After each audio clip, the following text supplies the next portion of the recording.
दोस्तों आखिरकार वो हो गया जो इस सरकार में तो कभी नहीं होता। कोई मंत्री प्रेस कॉन्फ्रेंस में पूरी मीडिया के आगे सॉरी बोले, अपोलोजाइज करे, माफी मांगे। मतलब पिछले 12 सालों में ऐसा मैंने तो होते नहीं देखा, लेकिन अब ये भी हो गया। आखिर बीबीसी सहित कई विदेशी अखबारों ने ऐसी कौन सी सुर्खियां छाप दी जो इस सरकार के लिए गले की फांस बन गया है, सब कुछ मैं आपको बताऊंगी।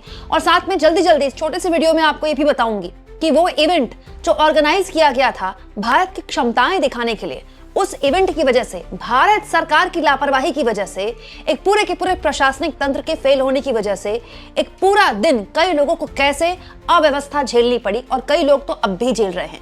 लेकिन अगर आप सुबह से मेरा चैनल देख रहे हैं तो आपको ये पता होगा दोस्तों सुबह से करीब 3 वीडियोज में आपको इससे जुड़ी हुई दिखा चुकी हूँ।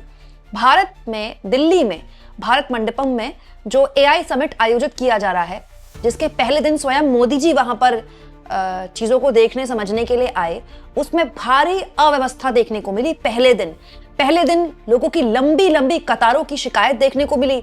खाने पीने के स्टॉल्स में कैश से पेमेंट हो रही थी, UPI से पेमेंट तक नहीं हो रही थी। सोचिए, AI समिट हो रहा है, UPI की पेमेंट नहीं अलाउड है। और तो और दोस्तों, जिन पार्टिसिपेंट्स ने अच्छा खासा पैसा खर्च किया था यहाँ पर अपने बूथ लगाने के लिए, उनको अंदर दाखिल भी नहीं होने दिया गया, क्योंकि मोदी जी को यहाँ फोटोशूट करवाना था। हालत ये होगी दोस्तों कि अपने देश की मीडिया तो ऐसी गलतियां सरकार की दिखाती नहीं है, विदेशी मीडिया में इस तरह की खबरें छपी है। रॉयटर्स ने खबर छापी है दोस्तों कि AI समिट में कितनी अव्यवस्था देखने को मिली है, और BBC वर्ल्ड ने छापी है। BBC इंडिया नहीं बात कर रही हूं मैं, BBC वर्ल्ड, जिसे दुनिया भर में पढ़ा जाता है, देखा जाता है। मतलब भारत दुनिया का सबसे बड़ा AI इवेंट कर रहा है, और पहले दिन इतनी अव्यवस्था देखने को मिली कि लंबी लंबी कतारों में लोग लगे हुए थे एंट्री लेने के लिए। मीडिया के लोग कह रहे थे उनके पास एंट्री पास नहीं है, डिजिटल पेमेंट्स की वहां पर व्यवस्था नहीं थी, और जो लोग बड़ी मुश्किल से लंबी लंबी लाइनों के साथ अंदर दाखिल हुए थे, उनको दोपहर 12 बजे बाहर कर दिया गया, क्योंकि मोदी जी के आने से पहले पूरे इलाके को सैनिटाइज करना था।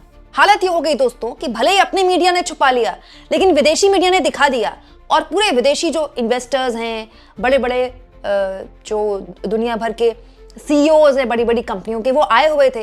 और ये अव्यवस्था का आलम देखकर सरकार की ऐसी फजीहत हुई कि वो हो गया जो आज से पहले कभी नहीं हुआ। 12 सालों में पहली बार शायद मोदी सरकार के किसी मंत्री ने माफी मांगी होगी दोस्तों। आज इस AI समिट को लेकर अश्विनी वैष्णव, जिनके पास ये पूरा IT मंत्रालय है, वो इसको लेकर प्रेस कॉन्फ्रेंस कर रहे थे।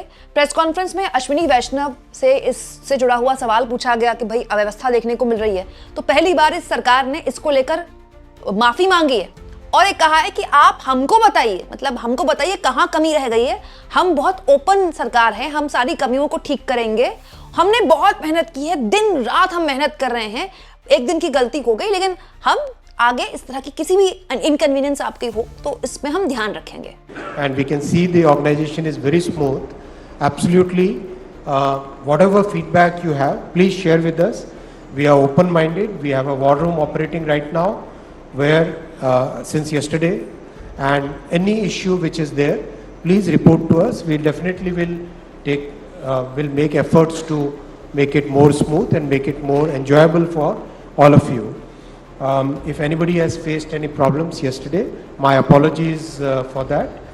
We are working very hard. The entire team is working day and night to organize this world's biggest AI summit, and we'll make all efforts to make sure it is enjoyable for all of you. चलिए, इसके लिए तो thank you बोलना चाहिए मोदी जी के मंत्री को कि वो, उनका इतिहास में नाम दर्ज हो गया कि पहली बार इस सरकार में किसी मंत्री ने सॉरी बोला है। लेकिन अश्विनी वैष्णव जी, आप इसकी जिम्मेदारी भी जनता पर डाल रहे हैं। मतलब वो लोग जो वहां पर आ रहे हैं, इसकी जिम्मेदारी आप उन पर डाल रहे हैं कि वो खुद तय करें और वो खुद डिसाइड करें कि उनको कौन सी शिकायत आपसे करनी है, कौन सी नहीं करनी है। आपके बस सॉरी बोलने से काम हो जाता है क्या? वो लोग जिनका पहले दिन सामान खोया क्योंकि मोदी जी को हॉल में चहलकदमी करनी थी, वीडियो वगैरह शूट करना था, उनका सामान आपकी सॉरी से मिल जाएगा क्या? वो लोग जिनको इस पूरे इवेंट के पहले दिन अव्यवस्था की वजह से दिक्कतें हुई, जिनके ब्रांड को दिक्कतें हुई, उनका सॉरी बोलने से हो जाएगा क्या कि मोदी जी के मंत्री ने सॉरी बोल दिया? और तीसरा, आपको रिपोर्ट कैसे करें? आपने कह तो दिया कि कोई और परेशानी हो तो हमें बताइए, कैसे? सोशल मीडिया X पे आपको टैग करें? ये तरीका है आपके पास पहुंचने का? या कोई हेल्पलाइन नंबर आपने जारी किया गया है? क्योंकि दोस्तों जो हेल्प डेस्क बनाई गई है उसकी फोटो तो ऐसे शेयर की जा रही है, ये हेल्प डेस्क की फोटो है कल की।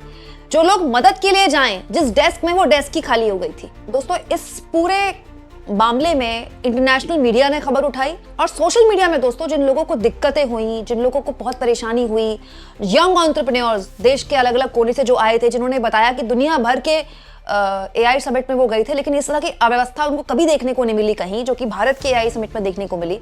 तब जाकर मोदी जी के मंत्री को याद आई कि उनको माफी मांगनी है। अगर उनसे कोई प्रेस कॉन्फ्रेंस में सवाल ना पूछता तो उनसे कोई शायद जवाब भी ना आता उनकी तरफ से। और अश्विनी वैष्णव माफी मांग रहे हैं, किस चीज के लिए माफी मांग रहे हैं? क्योंकि दोस्तों अभी चीजें बेहतर नहीं हुई हैं। दोस्तों ये जो मैं आर्टिकल आपको दिखा रही हूँ, ये मैं आपको दिखा रही हूँ कल रात का आर्टिकल। इसमें लिखा हुआ है एआई समिट के कारण दिल्ली में ट्रैफिक जाम, सराय काले खान से लेकर आईटीओ समेत कई इलाकों में थमी रफ्तार। ठीक है, ये कल शाम का आर्टिकल है। और ये आज सुबह का आर्टिकल मैं आपको दिखा रही हूँ जिसमें ट्रैफिक जाम, धुआं और भीड़भाड़, एआई समिट की वजह से दिल्ली की सड़कों पर भयंकर जाम। मतलब कल रात भी जाम था, आज सुबह भी जाम है। दोस्तों दिल्ली के भारत मंडपम में एआई समिट हो रहा है और हालत ये हो गई है कि लोग सड़कों पर उतरने के लायक नहीं रहे क्योंकि दिल्ली के कई इलाकों में भारी ट्रैफिक जाम है। यहाँ मैं एक और चीज आपको बता दूं दोस्तों, 10वीं और 12वीं की बोर्ड परीक्षाएं भी शुरू हो गई हैं। दोस्तों वैसे भी दिल्ली एनसीआर में सुबह का जो टाइम होता है, पीक आवर्स का टाइम होता है, उस पीक आवर में सड़क पर निकलना वैसे भी मुश्किल है क्योंकि इतना ट्रैफिक जाम होता है। और इस एआई समिट की वजह से दिल्ली के कई इलाकों में ऑलरेडी जहां पर जाम रहता है वहां और जाम की स्थिति बन गई है। तो मंत्री जी किस चीज के लिए किसको सॉरी बोल रहे हैं? क्योंकि आज सुबह भी ट्रैफिक जाम था और कल भी ट्रैफिक जाम था। दिल्ली के कई इलाकों में लोग सड़कों पर इसीलिए खड़े हुए हैं ट्रैफिक में क्योंकि भारत मंडपम में एआई समिट हो रहा है। आप सोचिए दोस्तों किस लेवल की अव्यवस्था है और पूरा का पूरा प्रशासनिक तंत्र किस तरह से एक बेसिक चीज सोच पाने में नाकामयाब रहा। बड़े बड़े हमें इन्वेस्टमेंट का नंबर दिया जाएगा कि इतनी इन्वेस्टमेंट आई या इस कंपनी ने इसके लिए हामी भरी है क्योंकि भारत सरकार इसको आगे बढ़ाना चाहती है और हम भी चाहते हैं आगे बढ़े क्योंकि एआई भविष्य नहीं वर्तमान है। लेकिन दोस्तों इतना बड़ा समिट जब भारत सरकार कर रही थी तो क्या उसका पूरा तंत्र इसके लिए तैयार था? अब विपक्ष ने भी इसको आड़े हाथों लिया है। दोस्तों कांग्रेस पार्टी के राष्ट्रीय अध्यक्ष मल्लिकार्जुन खड़गे ने इस एआई समिट में पहली अव्यवस्था को लेकर आलोचना की है सरकार की और कहा है भारत के डिजिटल और एआई क्षमताओं को प्रदर्शित करने वाला एक शानदार एआई शिखर सम्मेलन खबरों के अनुसार इस पीआर की भूखे सरकार की घोर कुप्रबंधन और अराजकता में तब्दील हो गया है। फाउंडर्स, एग्जिबिटर्स और विजिटर्स सभी को प्रधानमंत्री के पहले ही दिन फोटो खिंचवाने के लिए अचानक पहुंचने के कारण परेशानियों का सामना करना पड़ा। एग्जिबिटर्स को खाने और पानी तक को नहीं मिला, उनका सामान चोरी हो गया, डिजी यात्रा पूरी तरह से विफल रही, लैपटॉप, व्यक्तिगत इलेक्ट्रॉनिक उपकरण, यहां तक कि बैग भी प्रतिबंधित कर दिए गए। डिजिटल यूपीआई भुगतान के बजाय केवल नगद भुगतान स्वीकार किया गया और संस्थापकों की बुनियादी सुविधाओं के बिना भारी रकम चुकानी पड़ी और भी कई कारण लोगों को परेशानी हुई।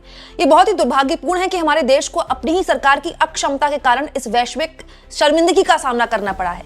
शायद मोदी सरकार को बेंगलुरु टेक समिट यानी बीटीएस से सीखना चाहिए, जो इस तरह के बड़े पैमाने पर डिजिटल और तकनीकी सम्मेलनों को सुचारू रूप से आयोजित करने का वार्षिक कार्यक्रम है। अब दोस्तों बेंगलुरु यानी कि कर्नाटक में कांग्रेस की सरकार है तो खड़गे साहब इस पर बीजेपी की चुटकी ले रहे हैं कि हमसे सीख लीजिए, हमारी सरकार हर साल इस तरह के आयोजन ऑर्गेनाइज करती है। और दोस्तों बेंगलुरु तो आईटी हब है हमारा देश का, बेंगलुरु, गुड़गांव, हैदराबाद, ये तो आईटी हब है देश के। अब दोस्तों विपक्ष तो सवाल पूछेगा ही, लेकिन मेरा एक बहुत सीधा सा जवाब है।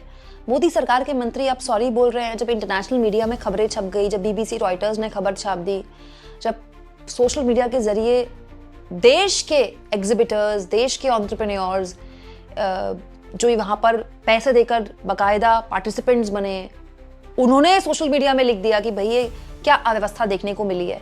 पर इससे जो किरकिरी हुई है देश की, इसके लिए कौन जिम्मेदार है? बस मोदी जी के मंत्री का एक सॉरी काफी होता है इसके लिए।